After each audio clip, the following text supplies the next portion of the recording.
Why is it we always remember things we don't need? Go ahead. Ask me my zip code. Nothing. But I can tell you why barns are painted red and ice cream cones come to a point. You pick up things like that. Worthless knowledge. Well, maybe not so worthless.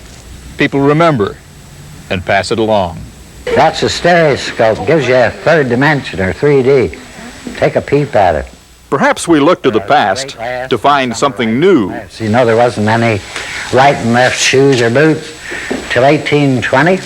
Most of what's supposed to be news, inflation, recession, violence, and crime, we've seen before. That railroad bridge isn't there anymore.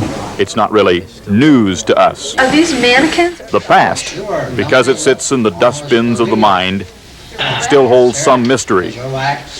And therein lies the charm of Doc Nightengale's priceless knowledge. That's a mortician's wax, glass eyes, china teeth, but the hair and eyebrows are flax fibers.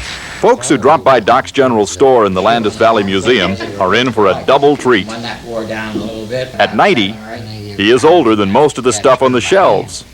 Then I went through the era when shirts didn't have collars on like this.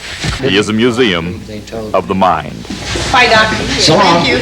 Folks in Lancaster Valley love to see Doc coming. He always prescribes laughter. Hi, Dr. Bill. Hello, hello. Hi, Doc. Say, oh, fine. Charlie, you can always tell a married woman, but you can't tell her much. I agree. That's right. And says married men have better halves, but bachelors have better quarters. People are the most important thing in the world. People make things happen. People keep things from happening. People make laws. People break laws. People steal. People try to catch them and put them in jail. Yet people are important. Well, here's Johnny Carson says no. Doc's storytelling is kept up with modern times, but he prefers the more leisurely pace of a corncob checkerboard to spin his memories. No, let me see. Here in the warmth of his favorite place, Doc Nightengale opens the almanac of his mind. You started your career as a dentist at a time when being a dentist was not necessarily a happy tooth. I'll say it wasn't. But I used to chew tobacco at the chair, right off cigar. And then every once in a while I'd go over to the sink, turn her on, and do that. And my patient said, geez, my dentist's awful careful. He's always washing his hands.